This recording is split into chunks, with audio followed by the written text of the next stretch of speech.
Life in confinement can be stifling, but female inmates at the Kirikiri Custodial facility are challenging the status quo and striving to overcome the stereotypes by acquiring some forms of education while hoping to be free someday. Our correspondent Sarah Ayeku gets an exclusive invitation into the female custodial facility in Lagos, where 78% of those behind the walls are waiting trial.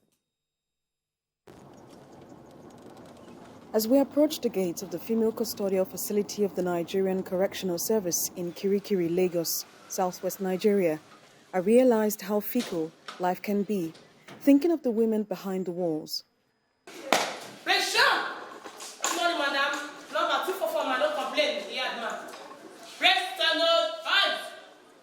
This is the first female facility in Nigeria, established in the 1960s. Freed of all we had, or called our own, we were let into a world different from what we expected. The 63-year-old facility seems to be shedding off its grayness to make the inmates embrace its reformative nature. We are told we'll be restricted for security reasons. Life here is somewhat familiar, especially for those who have been to boarding houses in secondary schools. There are special programs that have been put in place for the treatment of the inmates. Essentially, our mandate is to keep them in safe and humane custody,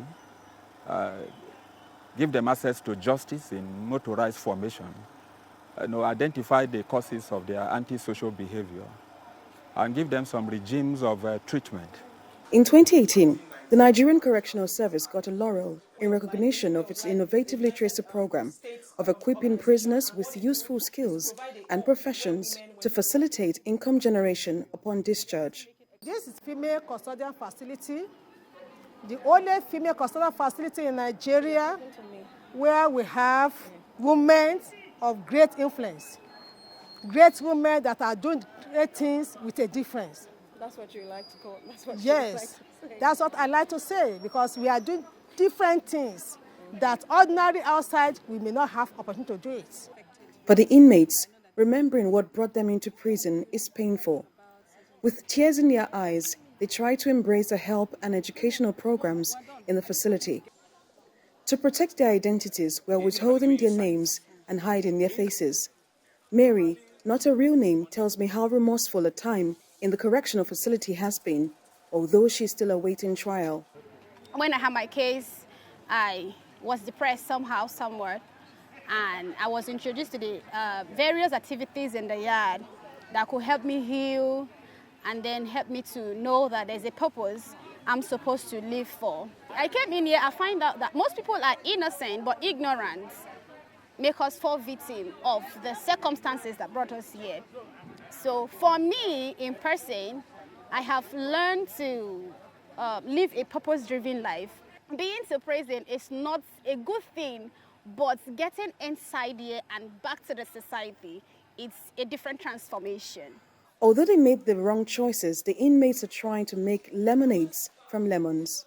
The inmates are said to be doing great things, living above society's prejudices.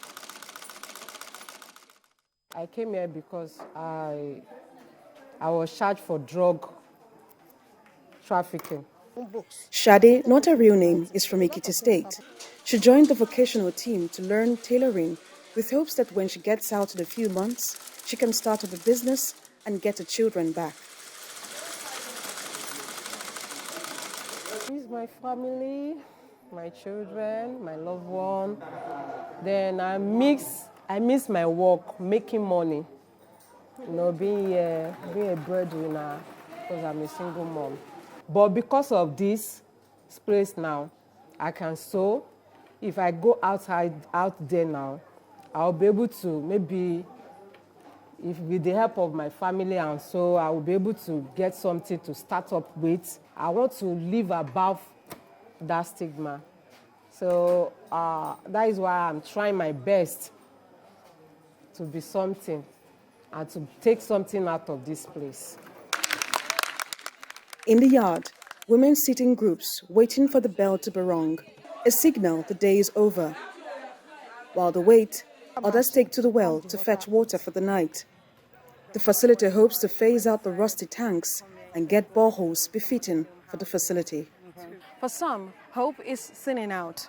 All they have is time on their hands as they count seconds, minutes, hours, waiting for the day they will be let out of these confined walls. And while they wait, all they can hold on to is the craft they have been taught.